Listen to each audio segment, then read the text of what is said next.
World Music Expo Award for the critically acclaimed CD Watina. Palacio was named UNESCO Artist for Peace and was posthumously awarded the BBC Radio 3 World Music Award for the Americas category. These are among the more than 25 awards Palacio received since the release of Watina in March 2007. Aurelio Martinez, second only to Palacio in regional and international record sales of Garifuna music, was elected a deputy in the National Congress in 2005. Aurelio's solo album, Garifuna Soul, released in 2004, received special recognition from Roots World and Afro-Pop Worldwide. Palacio and Martinez acknowledged that the benefits of their celebrity status garnered them recognition and support by incumbent heads of state and the voting populace. The duality of their existence as performing artists and political figures presented them the opportunity to closely observe the internal operations and political practices of their respective countries. A series of interviews conducted between 2000 and 2007 addressed challenges concerning this duality and provide answers to many questions about the profile of the music industry in each country, Belize and Honduras. Andy Palacio. Andy Palacio was born December 2nd, 1960 in Barranco, Belize, the smallest and most remote of the 6 principal Garifuna communities in Belize. Barranco is a village of between 150 and 200 inhabitants and is located in the Toledo district in the southeastern corner of Belize near the Guatemalan border. The estimated population of Belize, 294,385. With Garifuna, one of 7 primary ethnic groups in the country, being 6.1% of the population.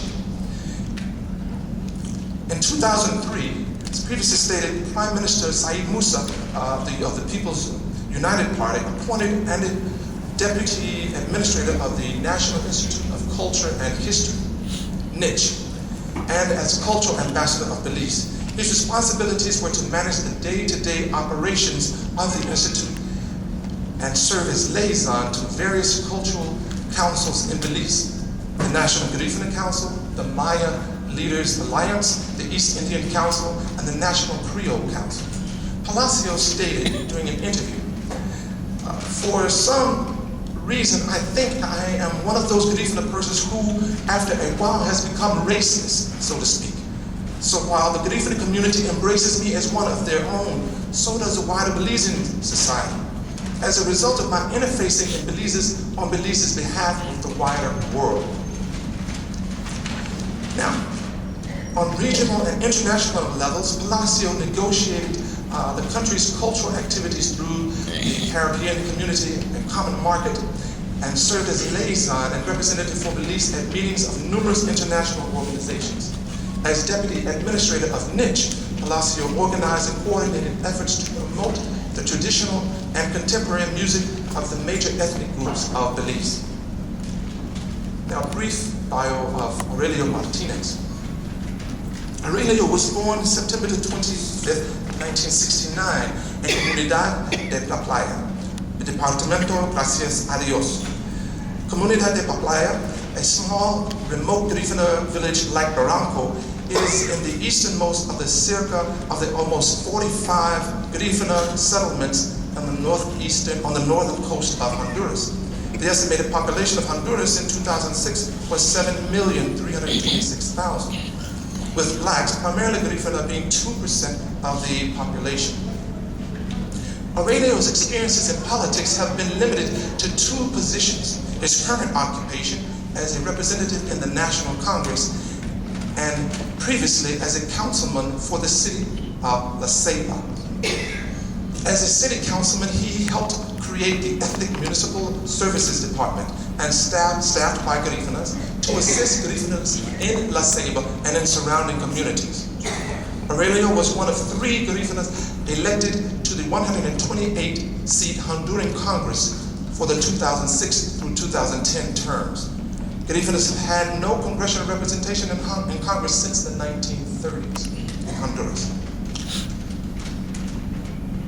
Now, a few series of interview excerpts popularity and politics. Now, Palacio and Martinez stated the following when asked how their popularity as recording artists provided opportunities for them beyond the music industry.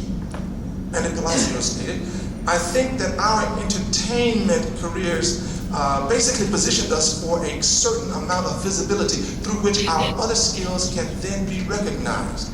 I think that I would not hold this position if I hadn't had a successful recording career in Belize.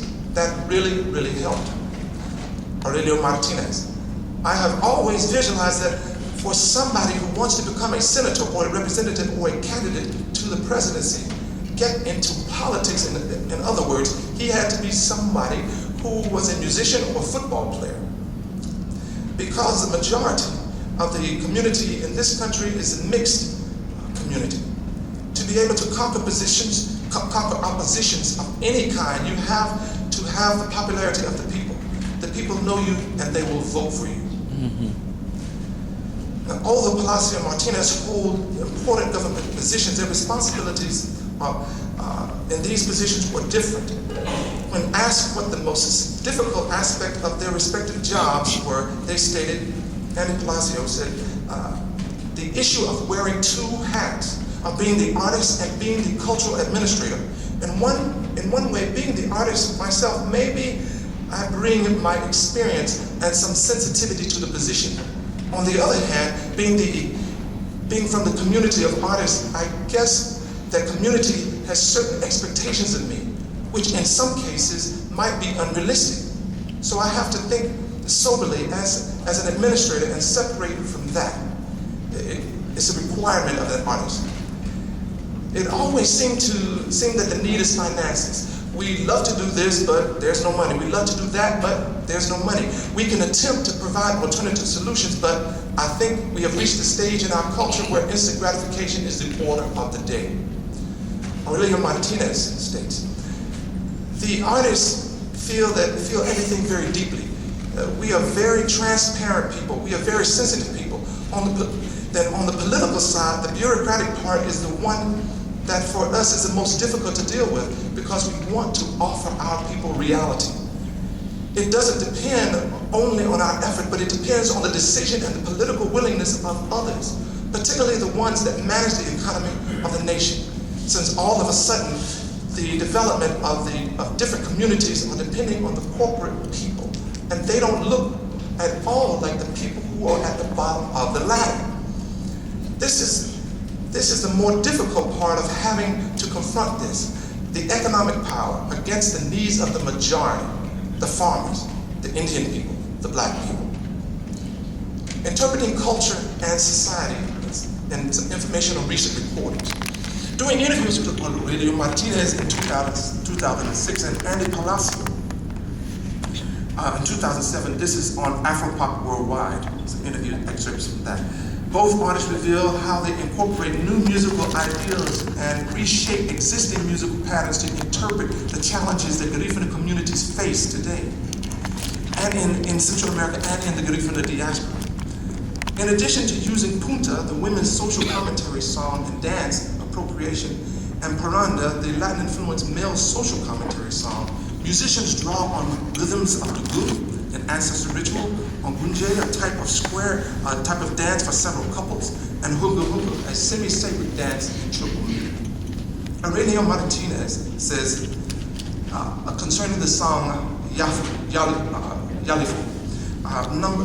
he says, "This portrays a child not necessarily from the Garifuna community.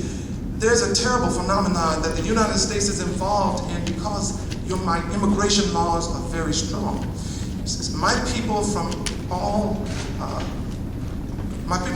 countries in Central America and Latin America want to enter the United States for the American dream. Their children become abandoned back home when they are very young.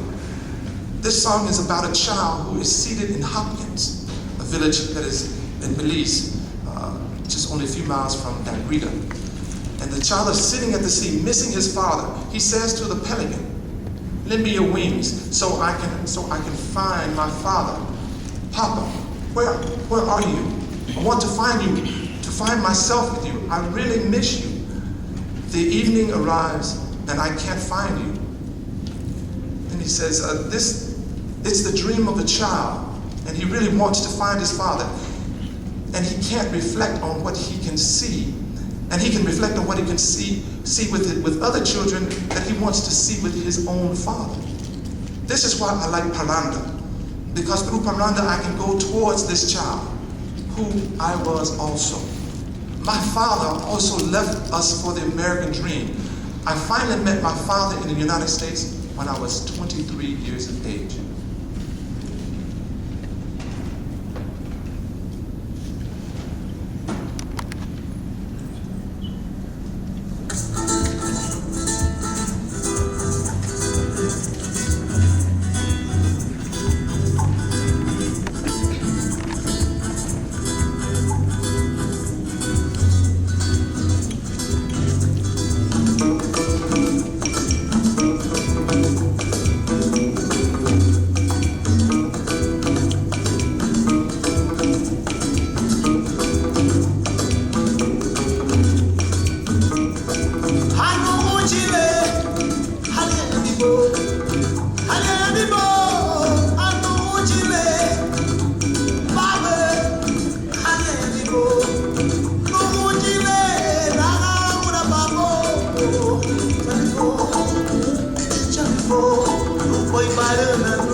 Aurelio continued, the Garifuna community is struggling right now over land.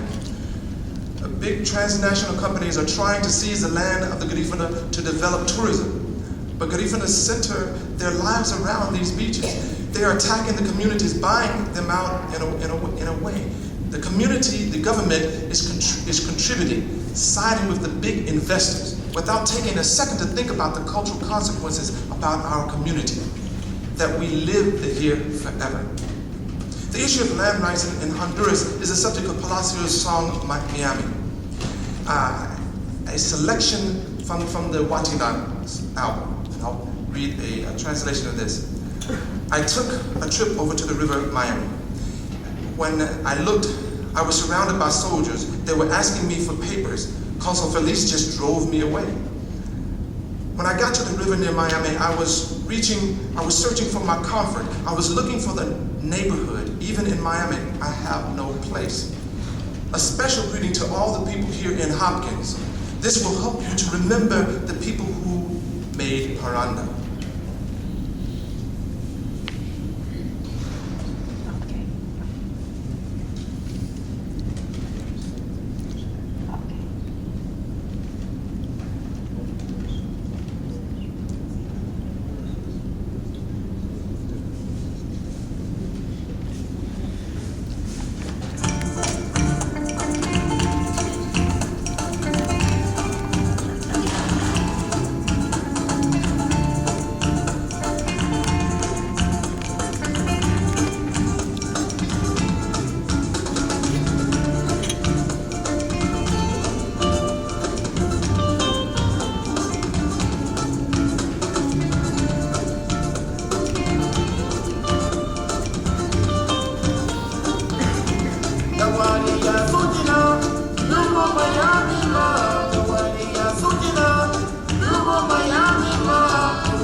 That way,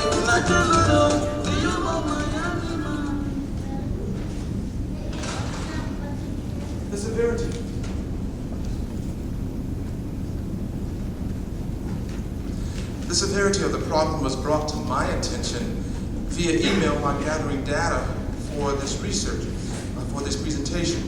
Miami is the second of 6 Garifuna villages from west to east on the Bay of Tela in western Honduras. Listed as one of the best beaches in Honduras, Miami is prime target for real estate and tourism investment. The incident of land encroachment about which I received email notification was confirmed in 2 internet articles. One report states that on April the 16th, 2007, in Durugabuti, the Garifuna community known by most people as San Juan Tela, a village in Miami, 4 women were ambushed in what is described in the police report as an attempted suicide. One of the women is a daughter of a local Garifuna official who has received constant threats for her stance defending the territory. Now, a few words about the national scenes in Belize and Honduras. The lack of adequate financial resources, legal counsel, management, and active professional music organizations in Belize, and especially in Honduras, have presented challenges for Garifuna musicians for many years. Palacio and Martinez reflect on professional music scene and on the professional music scene and in their respective communities, their countries, and on a variety of topics. The first topic, here the management or promotion of artists nationally and locally. Andy Palacio stated, there is a trust factor that is missing from the artists, from not understanding enough about the industry in relationship between artists and management. It is likely to end up in trust quarrels before too long, unless the artist begins to start to trust people. It is severely lacking in that, and in many cases, people who do business would rather do business with the manager, not directly with the artist. But the artist loses a lot of opportunities because they are being everything for themselves. They're their own public relations manager, artistic director, record producer. They're basically a one-man show. Aurelio Martinez. Really, it doesn't exist in our country. The marketing of artists in Honduras doesn't exist. There are no managers that would be developing the musical industry. We, the artists, had to make our own efforts, reach whatever point we are at now. And then concerning legal counsel and reviewing of record contracts. This is one of the issues. In a trip to Belize in 2006, I discovered that one particular performer, Garifuna musician, was pirating his own music because of concerns with record sales and also about receiving his proper royalties. And when I did further research, I realized that a lot of this went back to contractual issues and matters. And many of them feel sometimes exploited in these particular areas. Andy Palacio stated concerning legal counsel and reviewing of contracts, that is a whole area that needs a great deal of attention. As a matter of fact, I believe it is about time that some Belizeans specialize in entertainment law, because the time is right. Somebody in Belize is going to go out and make it sooner or later. We would love to have our own in the position to offer proper guidance. Aurelio Martinez states, it doesn't exist here. There is not an association that we can go to for help. We are at the very beginning stages of taking consciousness with respect to the rights of the authors, the rights of music. Nothing of that exists here. Now, in Belize, there are numerous agencies devoted to the promotion and professional development of musicians. These include the Music Industry Association of Belize, the Belize Music Agency, the Punta Rock Music Association, the Belize Society for Composers, Artists, and Performers, the Association of Belize Artists First, and Belize Association of Music Educators. Comparative organizations of financial support afforded Belize and Honduras under colonial rule and European powers, and corresponding monetary and employment and poverty figures shed light on why such disparity exists between the two countries. The exchange rate in Belize, which is heavily dependent on U.S. tourism, is maintained at 2 Belize dollars to every $1 US. The unemployment rate in 2006 was 9.4%, and the estimated percentage of the population below the poverty line is 33.5%, according to a 2002 estimate. It's an older estimate. As a former British colony, Belize received extensive financial assistance from Great Britain until its independence until 1981. Honduras, however, had been independent from Spain for 160 years by 1981. And in 2006, the exchange rate was 18.895 lempiras per US dollar, and an unemployment rate of 27.9%. The estimated percentage of the population below the figure of the poverty line was 53.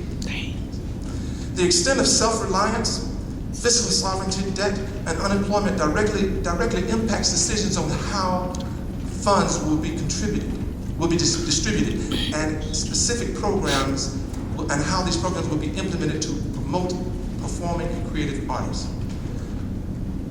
Now, closing. Issues such as the lack of sovereignty of the government, a decline in tourism, and politically based politics on international trade, employment needs, and political agendas of ruling governments leave musicians and artists wondering to whom they should turn for help. Maybe Belize and Honduras should no longer look for answers from the US, Canada, or European countries. The symbolic older siblings who instruct and chastise from their own fractured glass houses. The challenges they face are unique to the region and the histories of these respective countries. Perhaps Garifuna will expound more on the politics associated with immigration and land rights and other issues through Paranda and Punta. Perhaps the answers to Punta, or the suggestive dance of politics among Garifuna, was given life through the influential legacy of Andy Palacio, and it will continue through Aurelio Martinez, through whom the fusion of art and politics have a new torch bearer. Thank you.